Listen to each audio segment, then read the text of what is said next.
Welcome, guys. Good evening and welcome to Lockdown Live. My name is Donato, and yes, it is live Thursday, the 26th of November. I had to think then. It's November. Yes, it's still November.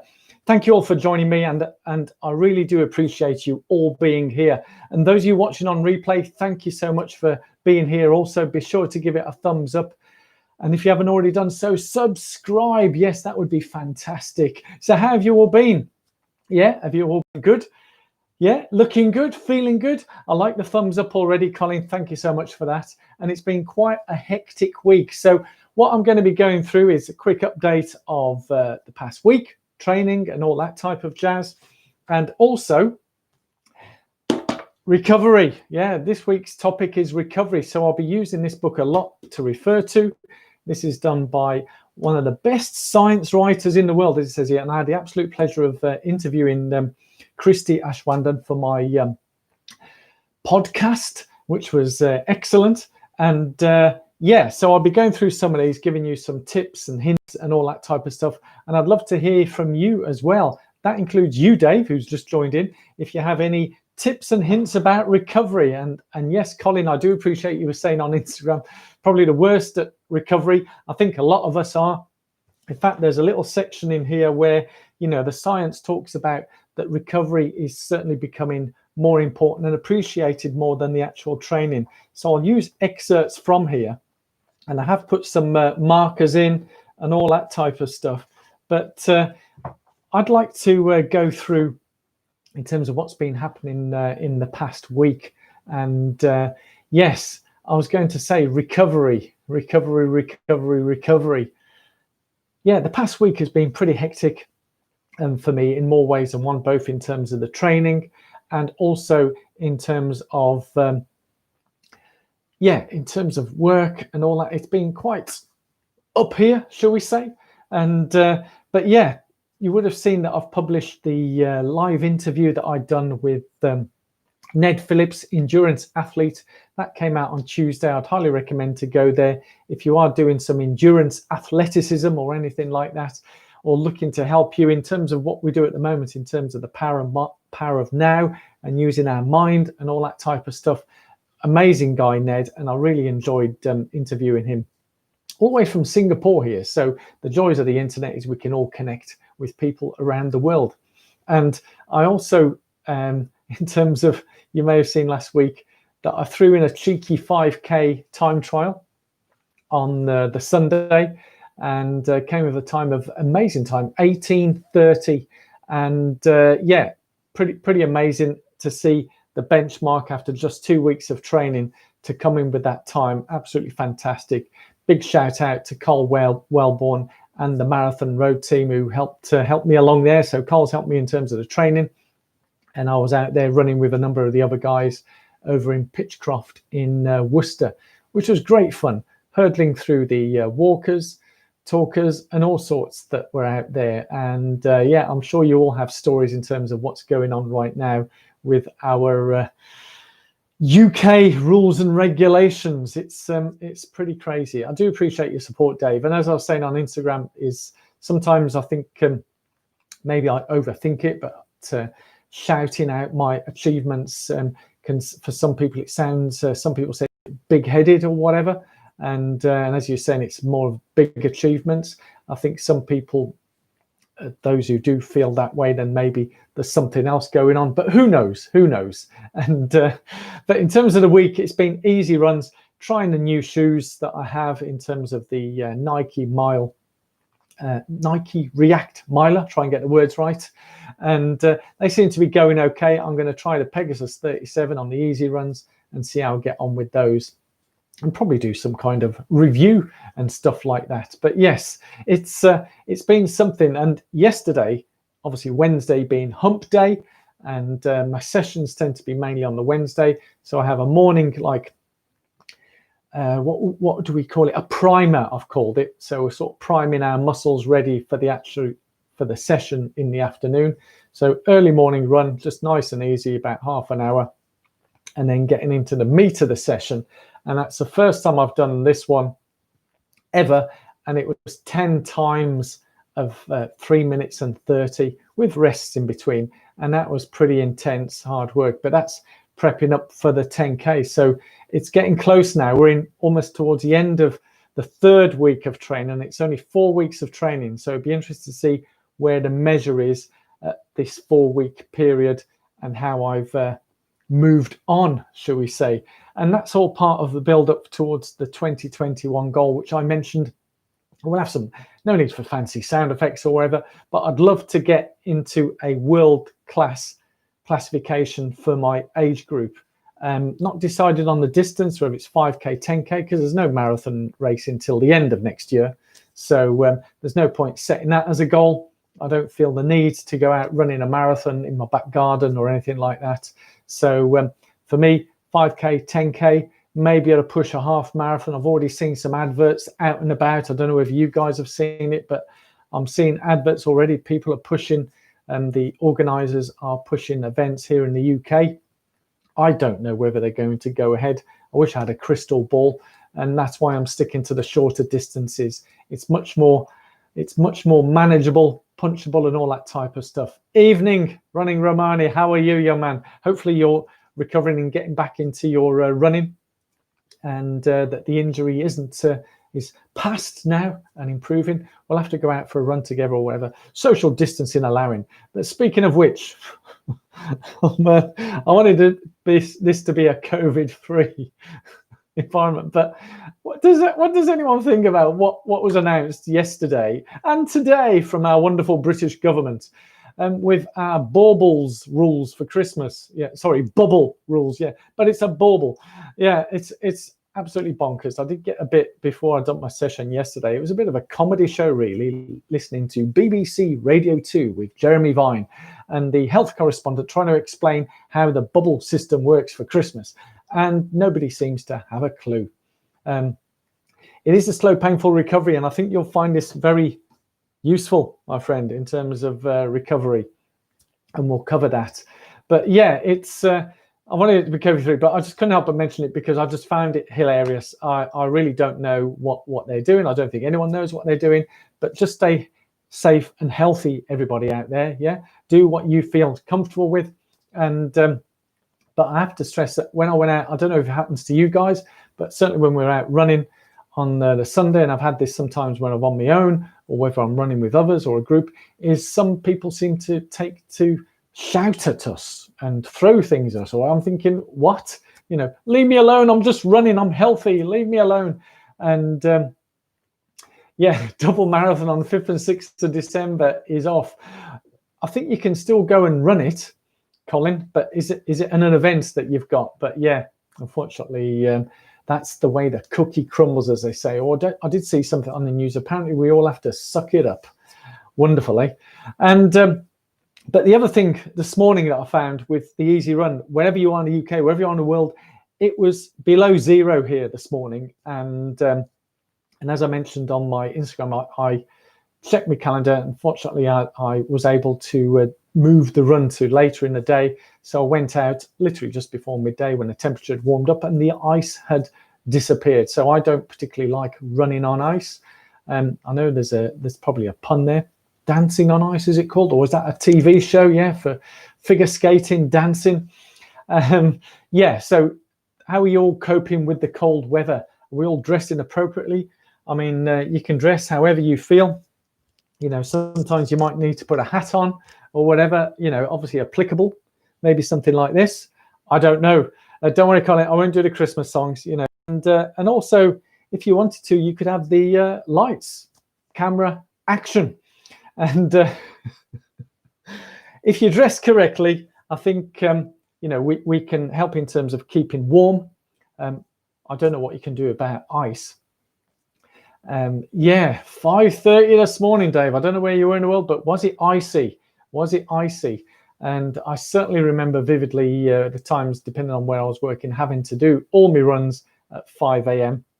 and having to work out where the ice was and where the ice wasn't and so on and so forth. And it became a bit hazardous. I think in terms of doing any form of reps or sprints was a non-starter. Doing an easy run, I think you can get away with it to a point. But yeah, it's all there. So that's my updates, so to speak, in terms of what's happening here. But recovery, so as I mentioned earlier in the show, leave some comments. I'm going to be reading the comments here in terms of hints, tips, recoveries, ideas that we all have, what we do, and I do mention in terms of rituals. But as I said, I'm going to refer to this book a lot because this lady, just to give you a bit of a background, I've left a link. There's a Amazon link if you want to buy the book. I know some of you bought the book when I've done the initial interview. I think it was earlier this year. Sub 3 might have been January, or was it late last year? I can't remember. I think it was earlier this year. It might be in January, early February. I got to interview those as a podcast. And I've read this book cover to cover. I keep rereading it because there's so much good information. And as it states, good to go, how to eat, sleep, rest like a champion. So this lady used to be an elite athlete in the US, Nordic skiing. She then took up triathlon, and she would win races, win at national level. So she knows her stuff as an athlete. Now she's retired from professionalism, athleticism. I think she's still very athletic, a very busy lady, because obviously this book is an international bestseller. So I've left a link in the description if you want to purchase this on Amazon. I think it's on a deal at the moment, but I'll refer a lot to this because at the end of the day, she's got the science. And one of the reasons why I love this is the joys of social media. There is, how can I put this in a nice way? I don't know if I gave a warning at the beginning. There may be swear words. Some people may be offended, but I'll just say how it is. And from the early days, maybe it's my age. Some of you guys who are around my age may be able to comment as well, or some of you wiser guys. Maybe Colin, I know you pick up on this as well, and Dave as well, is that on social media, there's an awful lot of, bullshit. That's right, bullshit. And what this lady does is she researches the bullshit and proves that it is bullshit. That's right. So as well as going through some of the good stuff that works, she outs, and there's a whole chapter on snake oil salesmen. Yes, selling snake oil, because there's all sorts of magic potions, pills, spills, and all sorts of stuff out there. And it's just a load of BS. Yep. Oh yes, sorry, Dave, your comment it's I'll show that one because Dave said it. It is full of bullshit. I think the word that you used there, Dave, my filter was blocking it, but I did allow that through. Yes, indeed, Colin, you will know. So the stuff in here which is really, really good and proven to work, and then the stuff in here which is, well, whistling in the wind, shall we say. Now, there are a lot of good people on social media who post solid training, solid information, solid stuff on there. And funnily enough, though, they don't seem to get many followers. I don't understand that. The ones with the big followers are peddling the BS, but the ones with not many followers who are selling the truth. And so I asked one of these ladies, I said, how is it people aren't prepared to do the training that you do? And she said they're all looking for a quick win. Which is quite ironic, really. Having been a winner myself, winning races, there's no quick win. It's a slow win. Yeah. Whilst in the race, I may be quick, but to get to that winning positions, it's a slow process. You can't beat the process. Yeah. I can't take any magic drink or whatever that will make me go faster, but I'll talk about it in here. Gatorade. She refers to that drink in here. But I'll go to the conclusion first, because I think the conclusion from this lady sort of summarizes where she sort of come from. So you get an indication where she's actually come from as an athlete and what she's researched. So this is, as I say, from Christie Aschwanden. Good to go. During my 8 years as a serious Nordic ski racer, I fell into the same pattern. I'd train hard in the pre-season and enter the first few races in top form. Then something would happen and I'd tweak a muscle or come down with a debilitating cold or flu bug. And this is obviously all pre-COVID stuff, yeah? So flu bug, just standard flu bug. Just as I was on the verge of accomplishing a big goal, my season would be shot. At the time, I chalked up my failures to bad luck. I just happened to fall sick or injured every time I was reaching my peak. But I've come to understand that just as I was able to get fit fast, I was also prone to overtraining. I needed less training than most athletes to reach and maintain peak conditioning, but I did not appreciate that I also needed more rest and recovery. So that's her conclusion. Well, I'm going to go into things in here. I mean, she's mentioned there one of the top things that we do need is, and I always say this, whatever recovery drinks, food stuff that we all take, the number one recovery is sleep. Sleep. And I know Colin might mention you don't get enough sleep. Well, what's enough sleep? You know, some people mention 7 hours, 8 hours, but it's a good amount of sleep so that you allow your body to recover. And by allowing our body to recover, then it gets ready for the next sets of sessions. That's why we have these things called recovery runs, or I often call about 80-20 training, where 20% is at a tense level, 80% is at easy. So the easy stuff is allowing our body to recover. And I did mention, to the dismay of some people, where a lot of injuries occur for all sorts of reasons, but the key ones is either going too far or too fast for our level of fitness. And then the other thing that comes in is obviously things that are going on around us in terms of our jobs, work, stress, family. All those things have factors as well in terms of our recovery. And with that, I mean, I'm no doctor, but if we're stressed and anxious, that doesn't help with our recovery, may need more time. Obviously, me being an old geezer, again, stating the obvious, the older we get, the longer we take to recover. That's science. Yeah, we can't beat the science. So whilst I may recover quicker than someone my age, I won't recover as quick as someone who's half my age. Yeah. And oh man, is that what you were doing to get injured? Circuit training in the house with no trainers on. Well, keep adding in there. I'm going to go to a point here in terms of food and drink. Are there any go-to foods and drinks that you have that too many burpees? I don't even know what a burpee is, so you know, but I'll have to Google it after this chat. But you know, there's things in here where let me get to the page where in the book here she talks about flushing the blood. You know, where there's oxygenating of blood, oxygenation and all that type of stuff. Does it really help with recovery and all that kind of diet, rest, sticking to the 10% rule, all help me? Absolutely, Dave. Good common sense here, Dave. That's what I like to see. Keep them coming. Keep the comments, keep the feedback coming in there. In this book here, the new focus on recovery recognizes that training is only as good as the recovery that follows it.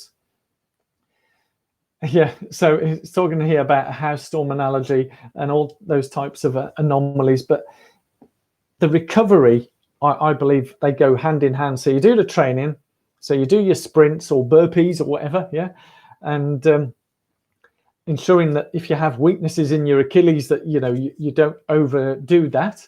So obviously that was a comment from there, and you get an athlete blood check done every 3 months. Is there a reason why you have that check done, Dave, every 3 months? So the athlete blood check, I presume that's not from your doctor. You're voluntarily checking that yourself. And love to hear why you have that every 3 months. I know that some people need to check different levels. You know, if they have certain dietary requirements, need to monitor the levels of fat and carbohydrates and all that type of stuff. And also, I think in here they coined the phrase, the word electrolyte. Does everyone know what an electrolyte is? Leave it in the comments here. I'll tell you what an electrolyte is later. So leave that in the comments. But one of my best recovery type stuff is walking. And I know, Colin, you've mentioned that. Yes, that was my point as well, Colin. What is an athlete blood test? So Dave, leave in the comments here. Tell us what an athlete blood test is. And would love to hear what that is. And walking is brilliant, whether you call it a recovery run, walking. And for those of you who joined, please do give it a thumbs up. I've seen numbers surge up in terms of people who are coming on there. Where have you all been? Yes. Oh, yes, Medichecks. They check nutrients, vitamins and minerals of the blood so you can see if you are lacking in anything. All done via post and emails. I think I've heard of them, Medichecks, Dave. Thank you for that. So she mentions that blood test type things in here as well. So you might want to read that. I've not brought that up in the particular mention here, but there's rituals that a lot of, especially elite athletes, tend to have rituals, what they do, what they go through in terms of pre-race build-up, post-race, and so on. Now, for those who are watching, I think predominantly a lot of people in the UK, so if I say football, for our American friends, soccer. And do you have any rituals? Do any of you guys have any rituals, pre-race, post-race, during the race, that gets you into the right mindset, frame set? You know, do you drink a particular drink before you start? You have a marathon or a half marathon? Is there something that you eat X hours? Is there things that you do after? Is there any forms of exercises? What I call those is rituals, because there was a famous football player. If I mention the name Paul Ince and Manchester United, apologies if you support other teams, but I'll just go through a ritual that he used to do that helped him psychologically prepare for a particular game. And there are rituals. I mean, maybe some of you guys can tell me the rituals of some elite athletes and what they used to do. But I remember this one because Paul Ince, when he recollected, this is a number of years ago, I think he's a commentator now, he doesn't play anymore. But there was this thing that he used to do. Basically, he had to be the last person that came out of the tunnel of his team, and he'd be shirtless, and he didn't put the shirt on until he came out the tunnel. Then he'd put the shirt on, and that was his ritual, and that got him into a winning mindset. Now, I have heard of people who have what they call race shoes, and they will only put the shoe on at the start of the race and race in them, and as soon as they finished, the shoes come off. So any training is not done in those races. So those are types of rituals that people follow. And again, you know, mindset is very important, as you said there. And thank you, Dave, for mentioning about the vitamin D supplement in winter months, also good for some people. Now, the vitamin D is, it normally comes from our light, the sunshine. Correct me if I'm wrong, that is the vitamin D, isn't it? When we get the sun on our skin. Now, obviously, with the winter months, there's not so much sun about, so we could be lacking in vitamin D. But again, as Dave mentioned, I'm sure Dave was, are you a doctor, Dave? I don't know. Dr. Dave, that sounds pretty good. Or it could be Dr. Colin and Dr. everyone who's on here. We're all doctors, of some kind. But I don't know if anyone's medical doctors on here.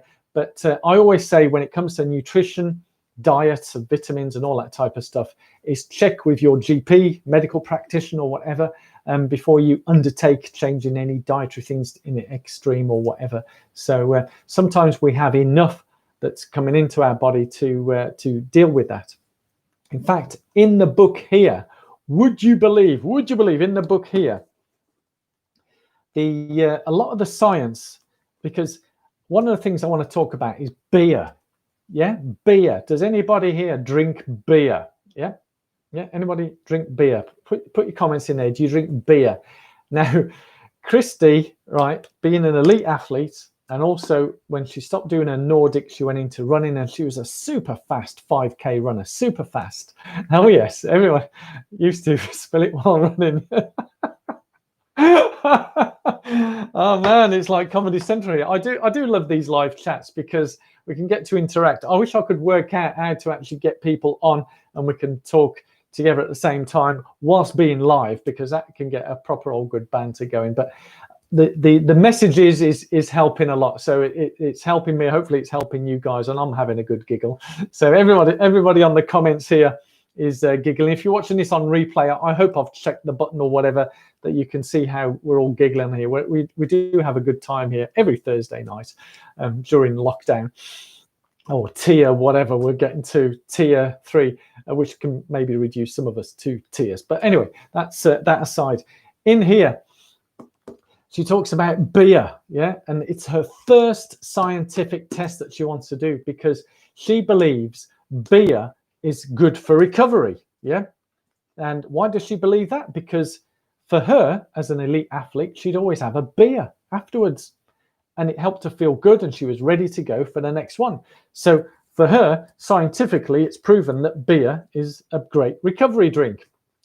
So in her opening chapter, she goes through and she does all the research, and It sounds good to me as well, my running Romani friend. I thought, oh, and I was reading this, and this is the opening chapter. So I was getting all excited and thinking, oh, finally a book about beer, and I can have more beer and helps my recovery. But that's the introduction. It's not even one of the chapters. And but can you see what's coming now? But didn't they give out beer at the Manchester Marathon? Yes, they did, Ryan. But it was non-alcoholic beer. Yeah, so it's non-alcoholic beer. So there is a difference between alcoholic beer, which is what Chrissy wants, not the non-alcoholic stuff. She wants the proper full-on. I don't think at the extreme of Belgian beer. But yes, they do give out, and also they did at York Marathon. There's I can't remember the name of the brand. If anyone wants to leave the name of the brand, I think it's a German beer company. So it's non-alcoholic. When I finished Frankfurt Marathon, there's the bib there. There you go, the Mainova Frankfurt Marathon. There was a lot of beer at the finish, shall we say, along with other foods and non-alcoholic beer.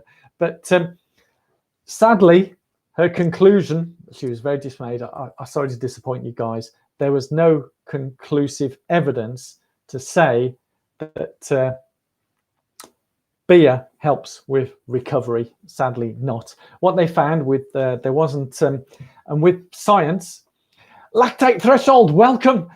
Beer was a post-race ritual after returning home, but I haven't done a race since March or had a beer since April.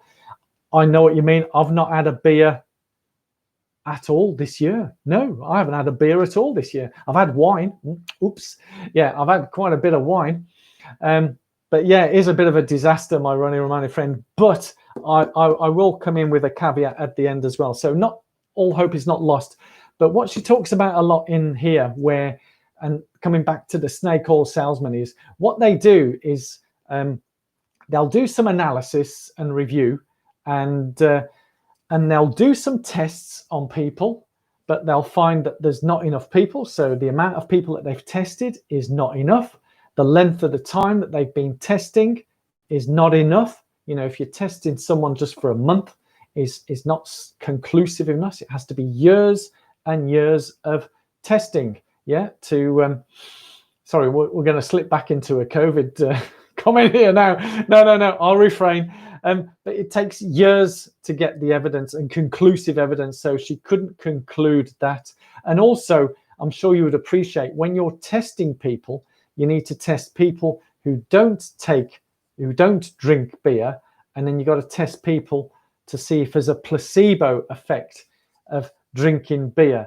And I think those of you who are watching now live and reading and beer drinkers, I'm sure a lot of you can tell the difference between alcoholic beer and non-alcoholic beer.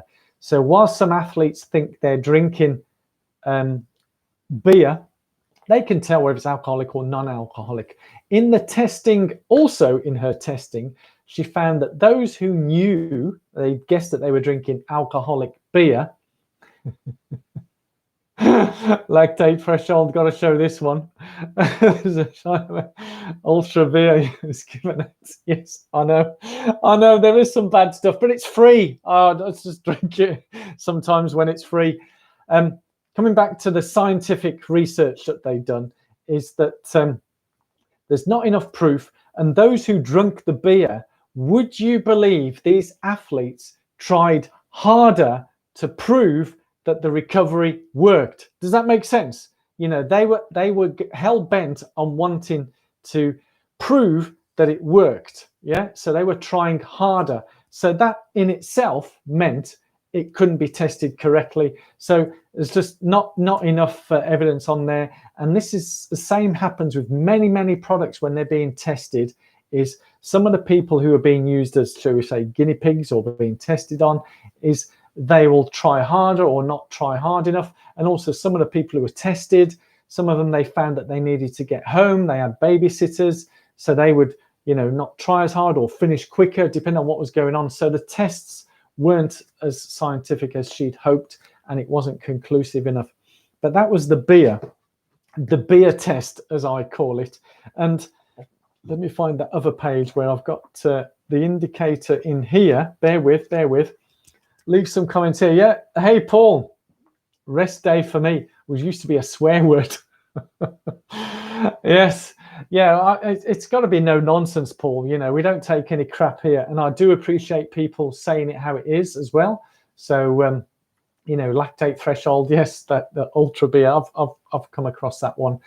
Does anyone know what the name of that beer was? Paul, you might know the name of the beer at the Manchester Marathon or whatever. It's I can't remember it. But the other thing when it comes to testing is she talks about here the heart rate variability, HRV, and again, you know, in terms of measuring performance, and yes, you do love beer. In measuring performance, it's the heart rate is very important and the science on that. But the heart rate variability, which is the percentage tolerance, is often too much in there to show any conclusive evidence either. So again, the snake oil salesmen do find ways around that, and they'll use words that they can't be sued on. So they'll never say proven 100%. Yeah, they'll never say that. I don't think anything can be proven 100% anyway. They'll also say has indications of, or may, or could, or should, or would, you know, a bit like the press. So there's lots of vague things. And yes, Paul, I am keeping to the plan. I'm very much keeping to the plan, the training plan. So tomorrow is my rest day. So praise the Lord, I have a rest day. Erdinger, that was it, Colin. Thank you very much. Erdinger beer. Now, I liked the taste of that. I don't know, Mr. or Ms. Lactate Threshold. Lactate Threshold. I do love these names. Running, reminding Ryan, whether you guys have tried Erdinger beer, but I quite liked it, and it worked for me, shall we say. Now, there was a story in here, and this is another way that some brands try and get things to us, yeah? And I've got to do this because it's almost comical, you know, how they came up with this. And you might have heard there was an advert. I mean, this is going back, showing me age now, but back in the 90s, the 1990s, were you all born then? I don't know. Hopefully you were, but those of you in your late teens, early 20s, no. But there was an advert called Be Like Mike, and what they found is if you can't get the science to prove something, is what you do is, hey, Rita, welcome. I'm glad you could make it. You can give some American input now on what we're talking about here. So Be Like Mike. You'll like this, Rita, because I'm now getting on to the American bit. Good to Go book. Yeah, link is in the bio. And Ryan, yeah, just about. I knew you were a young guy, Ryan. So just about. But you young whippersnappers. I'm probably old enough to be your dad, Ryan. But anyway, no worries about joining late. You need specs. I don't know why. For some reason, Paul, you left a comment there. Did you block out a word or something? You need glasses. Yeah, get some glasses. So what I was saying is from this book here, Be Like Mike. So I've just shown to you, and Christie Aschwanden's proven that you can't prove anything conclusively 100%. So the way these brands get around this is by using celebrity endorsements. Yeah. And at the time, Michael Jordan was without doubt probably the best, maybe even to date, the best basketball player in the world. Yeah. And there's no denying he's a very talented guy. Yeah. So a particular sports drink got him sponsored, and they had an advert called Be Like Mike, and they sold this drink by the bucket load. And even now there's sports drinks that are being drunk by the bucket load, and I find it quite disturbing when I'm on my daily commutes and I see people carrying these sports drinks and a donut as their breakfast, and I'm sort of wondering, hello, what happened to having a good old wholesome breakfast? I might sound a bit like a stick in the mud or whatever, but it didn't work. Now, the brand that it was it's as it's in the book. I'm not going to hold back. It's Gatorade. Yeah. Now, do you know how the word Gatorade came up? Basically, there was a college team in Florida, and they had a nickname called the Gators. Yeah, and what they found is when they were playing sport, because this came up in the 60s, the drink was created in the 1960s. Dave, Right, I'll hold back on the book because there's lots of comments coming in here, so I've got to read them all. Indeed, Colin, you do remember Ryan running his first marathon, which is great. MJ, Michael Jordan, still considered the best basketball. I still think he's a brilliant guy, you know, and I'm not knocking the sports people for taking the sponsorships and doing all that. At the end of the day, that's the way of the world. That's how it works. We don't have to buy these products. But I'm just talking about how this scientist, you know, debunks what the myths of how these things can help and what they do and the things that people do to make us think that we're recovering. 445 as well, now chasing 255. Incredible, Ryan, you know, from 445 to a 255, and I'm sure you'll do it. But yeah, happy Thanksgiving. So Lactate Threshold, I wonder if Eric Schranz of Ultra Runner Podcast is aware of the non-alcoholic beer placebo effect study, as he used to be a beer connoisseur. In Canada and US, it's Michelob who runs a 10K Ultra BS. Yeah, it is Michelob. Yeah, I remember at New York City Marathon, there's the bib, and they were sponsoring lots of people, not me. But anyway, they were giving out lots of free bibs to social influencers to promote their beer. Yes, so going back to this, basically Gatorade, yeah. So what they found is with the football team is they were getting a bit tired and worn out towards the end of the game. So there was two factors they said that it was to do was loss of fluids and salts, and they need to replenish it, but also carbohydrates. You know, we all know with marathon running you need to replace carbohydrates.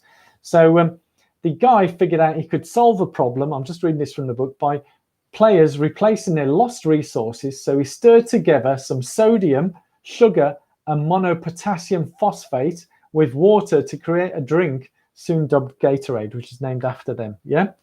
So, but the players complained, and this comes back to the comment that someone's already said about Gatorade. It tastes like, yes, Dave, you do know that. So the players drinking this complained that it tasted, the word they used, Dave, you like this, it tasted putrid, yeah? So at his wife's suggestion, they added a bit of lemon flavoring to make the beverage more palatable. Legend has it that the drink turned the struggling Gators, the football team, around. Legend, not fact, yeah? Legend, not fact, okay? So yes, the team did go on to win, but was it the drink? Was it not? Who knows?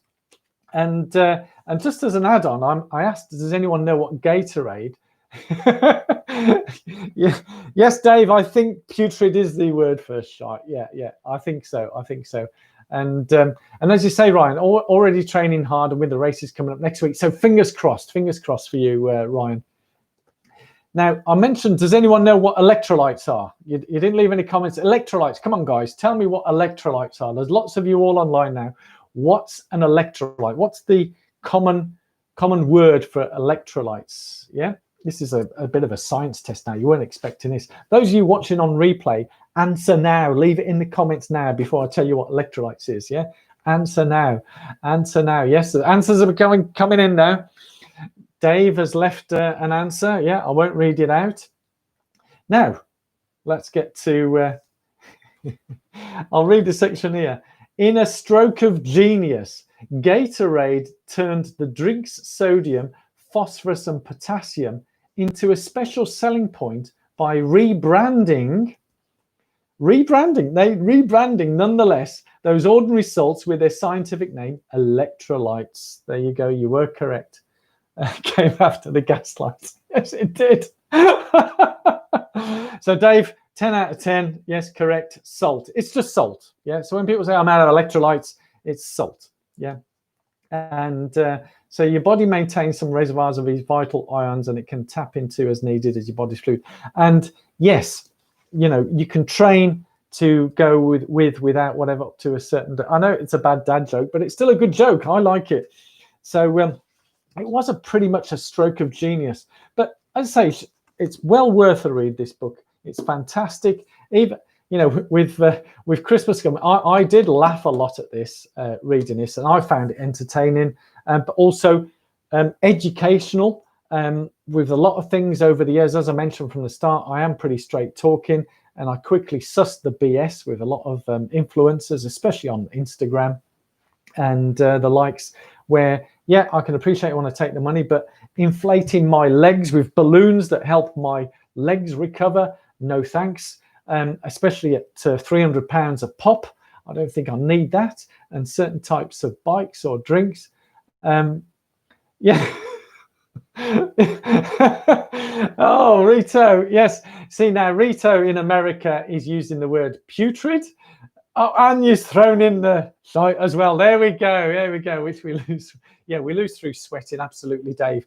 But, you know, some of us don't lose it as much as others. And I think these organizations play on the fact that you need to replenish it. But no, you don't all the time. Yeah, it depends on the pace, the race, the heat. There's so many factors involved that you really don't need it. And, you know, it really depends on the individual. As I said, you need to check with your medical practitioners and all that time. And yeah, Pepsi does own Gatorade. That's correct. Yes. Every minute counts.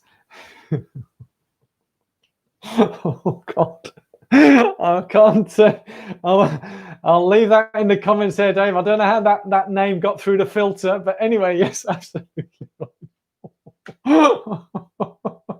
Yes, there's a few comments coming through there. So, yes, a certain celebrity. But what I need to say here in the book now, whatever anybody does now, I can't remember, from what I recall, Dave, you did mention, I think you take the protein powder straight after your exercise, which is great. You know, we need to replenish. The key thing I did mention, I was doing 10 sets of 3.5 minute reps at speed. I think 6 minute mile pace, so pretty fast.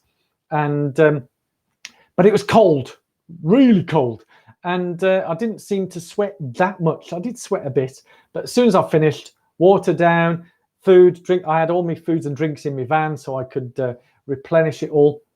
But apparently, again, in here, one of the chapters, it talks about another myth, that it's an urban myth that you have to replace all of this stuff within the first 20 minutes, 30 minutes of exercise. So for a lot of people who are in gyms and stuff and heading straight off to work, you know, that is a perfect selling opportunity for all these powders and stuff and everything like that. And that's a drink I used to take as well, Dave, Rego Shake. Yeah, and I would ache without it as well. But what it talks in here is it's important to replace it. You can replace it with those sports powders and drinks, and they've all been tested and they all work. It's all really good stuff. But and I found it quite pricey, so I found it a lot cheaper to eat real stuff. Yes, beetroot juice don't hurt before a tough session. Is that before, Paul, or after? And because I found I was the pee and colour changes quite a lot in there, but it does mention in here that it's, I think, within 2 hours. So before beetroot, I've heard all of these. Again, when you hear the other chapter in here, what I talk about in there, the recovery, that you'll see how some of the things you were saying, whilst some people may think that's a load of BS, and others will think they will swear by it, I'll give you a very interesting summary that Christie mentions in her book here. But to be honest, I would say a lot that goes on with the recovery is all up here, you know, in terms of how we feel. And certainly I mentioned last week about Ryan Hall, and in one of her chapters she talks about Ryan Hall, who was one of the best, in fact the best, I think, marathon runner for the US, male marathon runner at the time. But he found that he was overtraining and just getting injured and exhausted and not able to perform at his best because he wasn't recovering enough. And yes, I'm letting all this through. Yeah, it does taste it tastes putrid, doesn't it, Paul? Yes, we'll use that word putrid. And there's tests in there where you find that try and get me words together, is that if you, not just the numbers, but the time that they allow to test.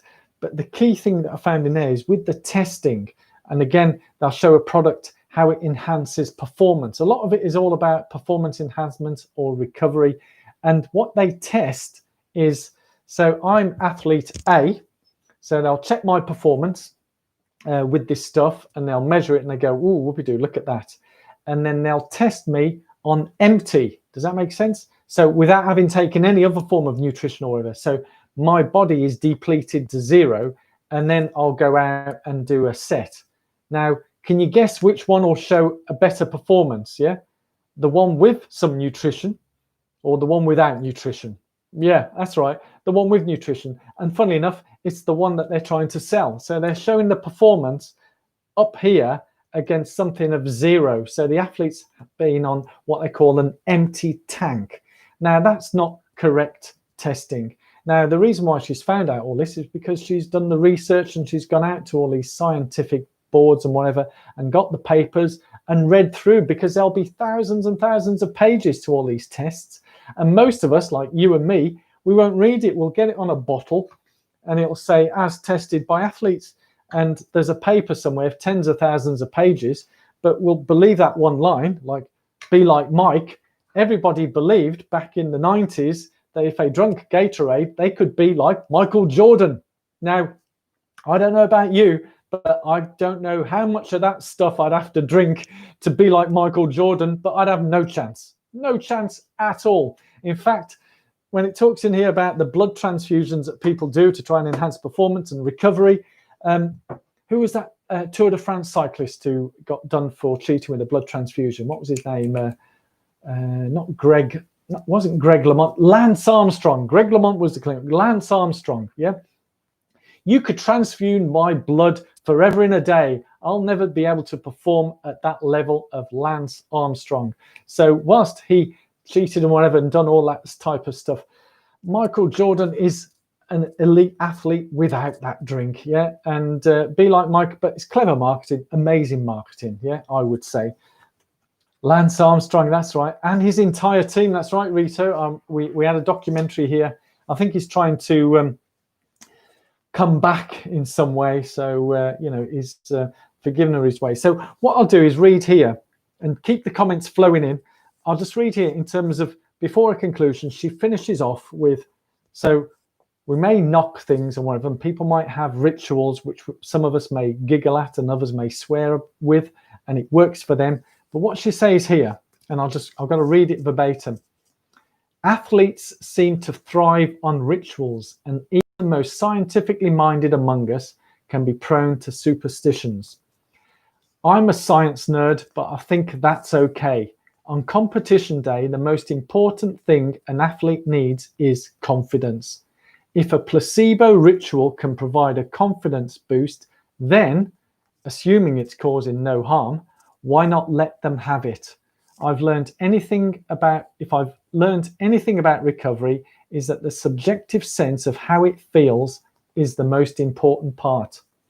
So that's my conclusion about this point. Isn't that profound? It's how we feel with it.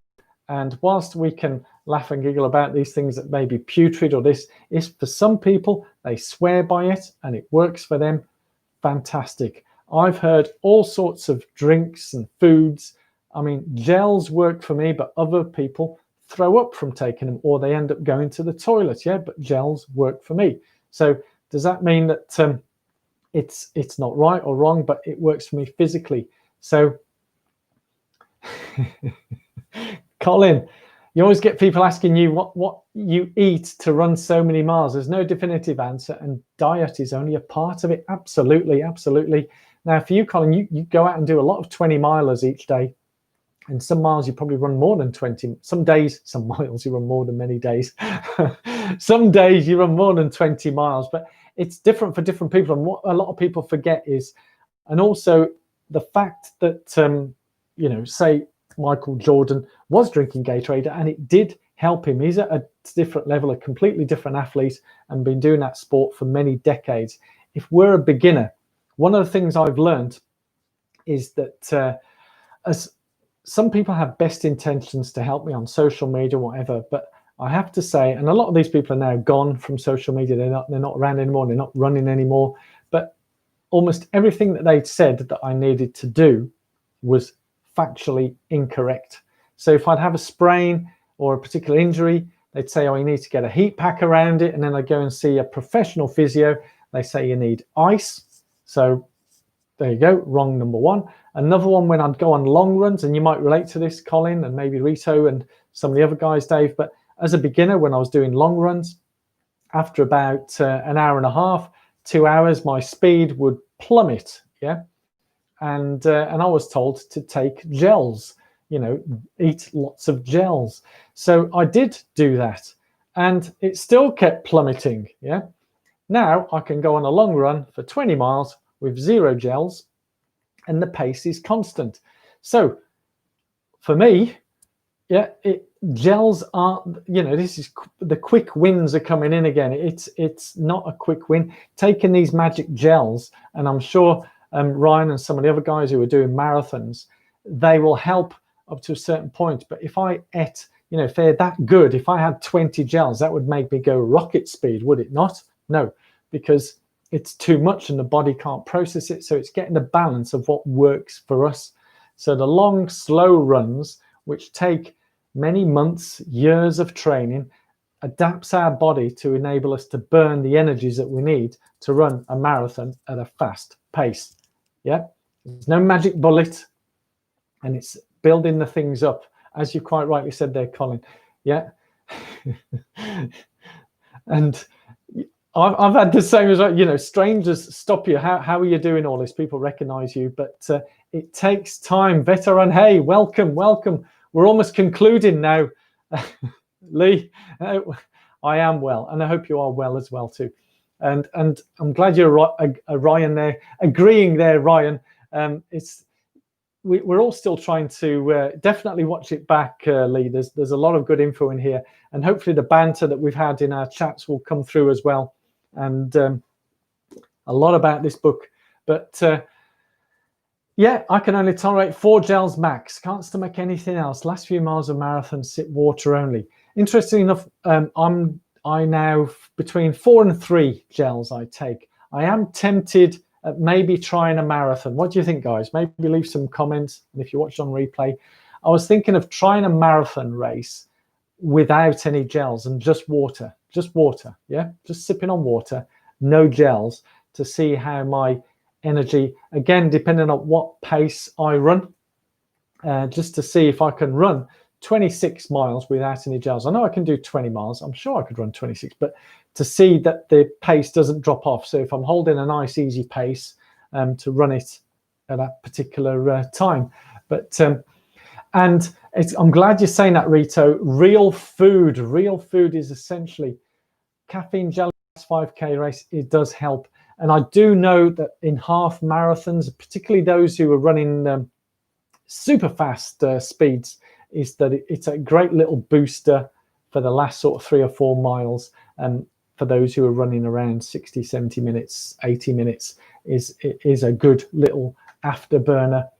But again, and then a pint afterwards. But obviously not while you're running, Dave, because you'd spill it while you're running, yeah? So, and for those who are joining, please do give it a thumbs up. So the conclusive thing here, when it comes to recovery, do what you feel is comfortable for you. By all means, you know, maybe knocking social media or whatever, but do it from professional practitioners in the same way when people post, oh, I've got this injury, what should I do? And they're asking this on Facebook and Instagram. That's the last place you want to be going on there. Go and see a professional physio. And it's the same with nutrition. And I've interviewed last year, or was it the year before? It seems a long time ago, 2 of the top nutritionists in the, not just the UK, but in the world. These people have worked with the Olympic teams, and you can go and replay and watch that. And they all talk about what Rito's just said is real food, yeah? Now, I know some people have schedules and stuff, and it was the same for me. You know, if I'm getting up in the morning and I've got a spin class at 6:30 in the morning and I need to get to the office at 8, I don't have time to cook me breakfast or get some tea, toast. I would literally have the drink ready, the protein powder, mix it up after my spin class, guzzle it down, and then head into the office. And it worked fine for me. So it might not work for others. And I've heard, again, for some people, the protein powder causes the Montezumas down there. So again, do what works for you. Sometimes just a flavored milk at the end of it is fine enough. And I like this idea of North Devon Marathon serves beer on the way round. Tastes like nectar. And there are races around the world, but I call them races, events, should we call them, because you know, I wouldn't advocate taking alcohol if you're trying to run a 2 hour 5 marathon. Yeah, so very much afterwards. But yeah, if you're going around at a nice, good, easy, what I call enjoyable pace, then yeah, why not enjoy the stuff as you're going around, and maybe even have a pizza or whatever. But hopefully you found this useful. And I touched on pizza, but again, for me, my ritual when I've finished a event or a run is basically I eat like a horse. Yeah, so I'll put anything that doesn't move in my van is down there. I'll drink everything. If there's enough waters in there, I'll guzzle all that down. And but I do love chicken. For me, I love chicken. Maybe my body's screaming out for the protein, so I've not got the protein powder. So I do love chicken, whether it be a chicken sandwich or a chicken wrap, whatever, chicken bagel, anything with chicken. I just love it. That's me. Mike, good evening. Welcome to the show. We're just about to finish. So you'll have to watch this on replay, Mike. A lot of good information there. I hope you're keeping well as well, Mike. And I've got to say to everybody out there, as we're coming up to the hour, should we carry on chatting for about another 4 minutes, take it over the hour? So for those who are watching on replay, who think, oh my God, this lasts an hour, too much to watch. But anyway, it is better late than never. That's a good question there. Ronnie Romani has asked, does anyone get cravings on a long run, excluding beer? Me personally is a yes, especially if you've seen some of my long runs when I was down in Victoria Park in London on a Sunday morning. They'd have those food kiosks open, and the smell of all that wonderful cooking food, whether it be vegan burgers, meatitarian burgers, whatever, anything that's cooking made me feel hungry. So yeah, I was getting cravings. And sometimes the thing that keeps me motivated on a long run is knowing, and if I can get to a pizza, it will be a pizza, is a nice big fat pizza. And cold oily pierogies. Whoa, now that is quite a craving. And you leave stuff in the car, extra motivation. Exactly. And the SIS Rego, yeah, that's what I used to drink as well. So strawberry. You see, interesting different tastes there, Mike. I would always go for banana, not strawberry, either banana or chocolate. Yes, it is a previous guest, Colin. Absolutely right, Renee. Chocolate milk after long runs, but it didn't work for me. Again, you see, it doesn't work for me. Milk doesn't work for me anymore. It worked for me back in the early days when I was beginning running, but now it doesn't really work for me as either. Ben, welcome. Not to worry about being late.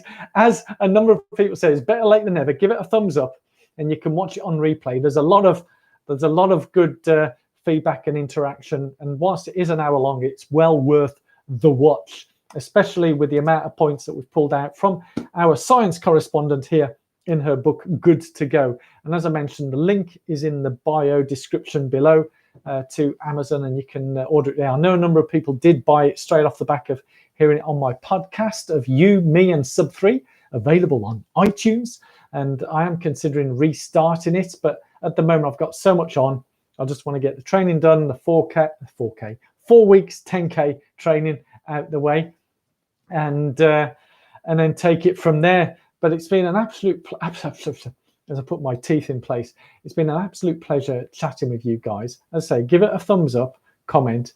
But as always, I think with what's going on with the lockdown and all that, and I make no apologies in terms of how I may throw things or say things. I am me. Yeah, that's how it is. And you know, I'm of a particular age, and I basically say it straight. I think that's how it should be, really. But unfortunately, as I say, and thankfully in that book, Christie Aschwanden, she's the scientist, and she's proven the things that my gut feel, pun intended, gut feel, is a lot of these things just don't work. But as she says in her book, if it helps people with their placebo and it makes them think that it's working, then great. That's the best way. And I do know that I'm glad you mentioned that, Rito. I do know that Ben and Dan run. So Ben Notley and Dan runs are getting ready for a 50K ultra. So I'm sure those guys are having a nice rest. Is it this weekend, Ben, the 50K? From what I recall, I did see a post from Dan. Is it this weekend?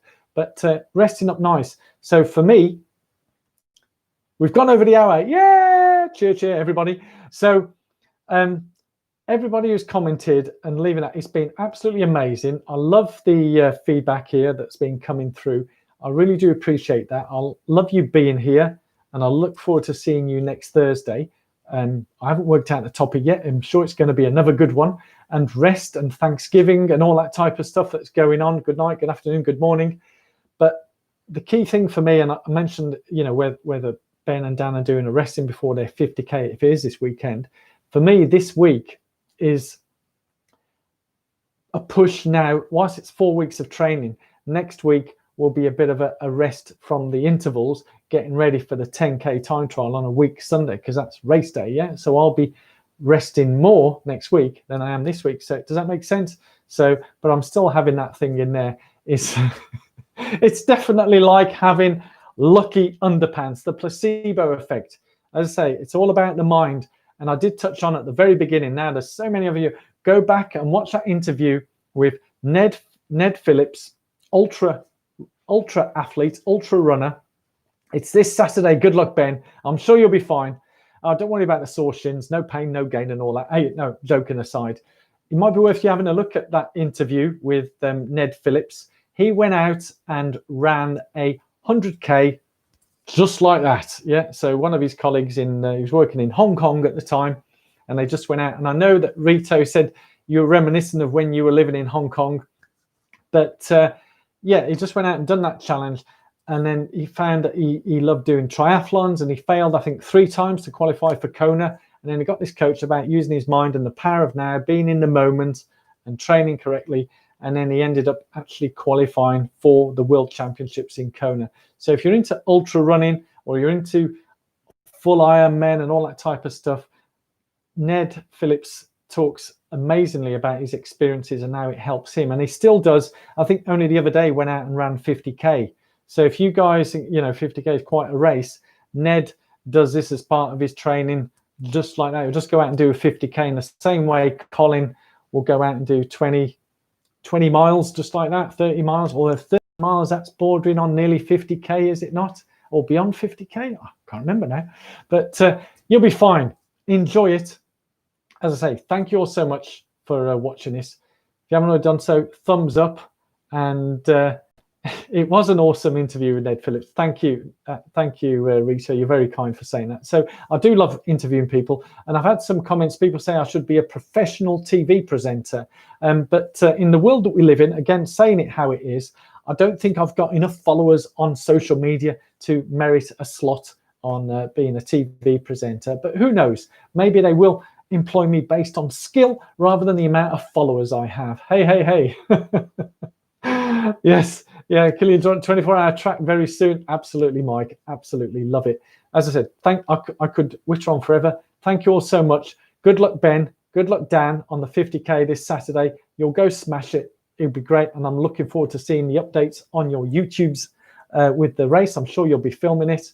And I look forward to seeing you all same time, same channel, same place next Thursday. Leave the comments below whether you think it needs to be a little bit later, but I'm sort of sticking with the 7 o'clock slot and finishing before 8, because again, early start tomorrow, so I can get to bed. But don't worry, folks.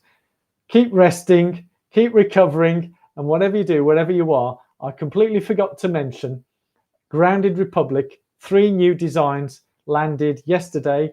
There's also Black Friday Christmas sale right now with the code GROUNDED10. And so if you want to use that on groundedrepublic.com, there are some shirts on there, some snazzy designs that I came up with myself, if I say, with a designer. So obviously I gave the concepts to a professional designer, and they put it all together for me. So I can come up with the concepts, but I don't have the tools to draw it. So they did do that. And I've got mine on the way. So hopefully they'll arrive quickly with all these Christmas sales. But as I said, the discount code right now, and it finishes literally in a couple of days' time, is grounded10, all one word. So if you go to groundedrepublic.com and have a look at the designs there and fill your boots with Christmas joy, as they say. And definitely pass it on to your friends, family, wherever they are, on the Facebooks, Instagrams, Twitters. But I really do have to go now. It's been an absolute pleasure chatting with you all. I've loved the comment and the banter that we've had, and look forward to the same again next week. So keep on running. Yes. So remember, wherever you are, whatever you do, and you can be chanting this, Ben, on your 50K, keep running. Yeah. Bye-bye, folks. Thank you so much. Love you all.